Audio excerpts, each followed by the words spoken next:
ഈ അറ്റത്തെ കൂട്ടിൽ ആ അറ്റത്തെ കൂട്ടിൽ നീല കിളിയാണ് മുട്ടയിട്ടേക്കുന്നത്.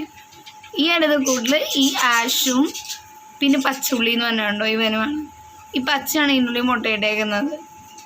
പച്ചയും ആഷും അവർ രണ്ടുപേരും കപ്പിൾസ് ആട്ടോ. ഭയങ്കര അധികം നല്ലൊരു പ്രേമ ജോഡികളാണ് ഇവർ ഈ കൂട് ഓക്യുപ്പൈ ചെയ്തേക്കാണ് ഇവർ. ആ അറ്റത്തെ കൂടെ ഓക്യുപ്പൈ ചെയ്തേക്കണം. ആ അറ്റത്തേക്കണ നീലയാണ്. കണ്ടോ ഇവർ ഈ കൂടെ ഓക്യുപ്പൈ ചെയ്ത് കണ്ടോ. ആ ഒരു ഭർത്താവിൻ്റെ കെയർ നോക്കിയാൽ കിളിക്കണ്ടേ. ആ മെയിൽ ബേർഡ് ഫീമെയിൽ ബേർഡിനെ കെയർ ചെയ്യാൻ രീതി കണ്ടോ. കാരണം കാവലിരിക്കുന്നു, പിന്നെ ഫുഡ് കൊത്തിക്കൊണ്ടുവന്ന് കൊടുക്കുന്നു, അങ്ങനെയൊക്കെ നല്ലൊരു രസമാട്ടോ. നമ്മുടെ ഈ ബേർഡ്സിനെ വളർത്താൻ തുടങ്ങിക്കഴിഞ്ഞാൽ നമ്മുടെ ടൈമൊക്കെ ഒത്തിരി പോകും, പെട്ടെന്ന് പോകുന്നു. കണ്ടോ ആ മെയിൽ ബേർഡ് ഫീമെയിൽ ബേർഡിന് വേണ്ടി കൂട്ടിരിക്കുന്നു.